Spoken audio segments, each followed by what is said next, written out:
6 नवंबर 1913 ये वो दिन था जब महात्मा गांधी ने दक्षिण अफ्रीका में रंगभेद की नीतियों के खिलाफ और भारतीयों के खिलाफ बने भेदभावपूर्ण कानून को गलत बताते हुए द ग्रेट मार्च का नेतृत्व किया था। न्यूकासल से नेटाल तक की पदयात्रा की थी। कहते हैं जब इस मार्च की महात्मा गांधी ने अगुवाई की तो उस वक्त सैकड़ों महिलाएं, बच्चे और न मालूम कितने पुरुष इसमें शामिल थे। कुल आंकड़ा 2000 उससे ज्यादा बताया जाता है। लेकिन ये हुआ क्यों था? तो इसके पीछे एक नहीं, दो नहीं, बल्कि सिलसिलेवार तरीके से चलते आ रहे वो कानून हैं जो भारतीयों के खिलाफ भेदभावपूर्ण रवैया अपना रहे थे। आप जानते हैं भारत से बड़ी संख्या में मजदूरों को दक्षिण अफ्रीका ले जाया गया था। वे बंधुआ मजदूर के तौर पर काम कर रहे थे। कुछ बंधुआ मजदूरों को एक समय के बाद स्वतंत्र कर दिया जाता था, लेकिन बहुत से बंधुआ मजदूर ऐसे थे जो अनुबंध पूरा होने के बाद भी वहां पर काम कर रहे थे। भारतीय प्रवासियों पर एक प्रांत से दूसरे प्रांत में जाने पर रोक टोक लगने लगी थी। ज्यादातर भारतीयों की आबादी नटाल प्रांत में रहती थी।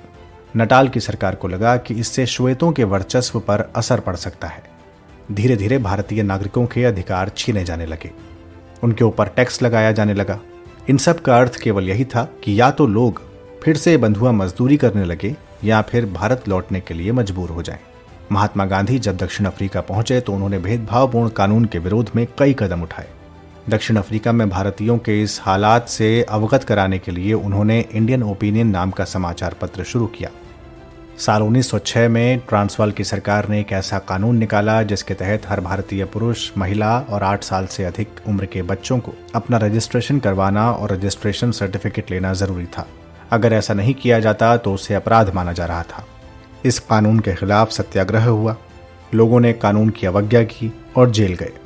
फिर 1913 में एक और घटना हुई और कोर्ट का फैसला आया कि ईसाई रीति रिवाजों के मुताबिक जो शादियां नहीं हुई हैं वो सारी अवैध मानी जाएंगी।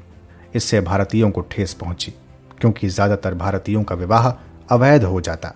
उनसे पैदा हुए बच्चों को विरासत का अधिकार नहीं मिल पाता। इस तरह से भारतीय नागरिकों में आक्रोश फैल गया। इसी बीच नटाल सरकार उन भारतीय नागरिकों पर आपराधिक अदालतों में मुकदमा चला रही थी जिन्होंने 3 पाउंड का वार्षिक टैक्स नहीं दिया था। तो ये सारी परिस्थितियां थीं जिनकी वजह से 1913 में एक और सत्याग्रह शुरू हुआ, जिसकी अगुवाई की महात्मा गांधी ने। महात्मा गांधी ने 6 नवंबर 1913 को इन तमाम दमनकारी कानूनों के खिलाफ ग्रेट मार्च की शुरुआत की। यह सीधा नस्लभेद और रंगभेद जैसा मामला था। करीब 2000 खदान कर्मियों ने गांधी जी के नेतृत्व में नटाल तक मार्च किया था। महात्मा गांधी को गिरफ्तार किया गया, लेकिन बाद में जमानत पर छोड़ दिया गया।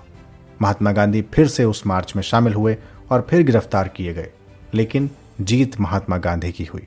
सरकार की ओर से समझौते का प्रस्ताव आया। महात्मा गांधी और साउथ अफ्रीका सरकार के बीच बातचीत हुई।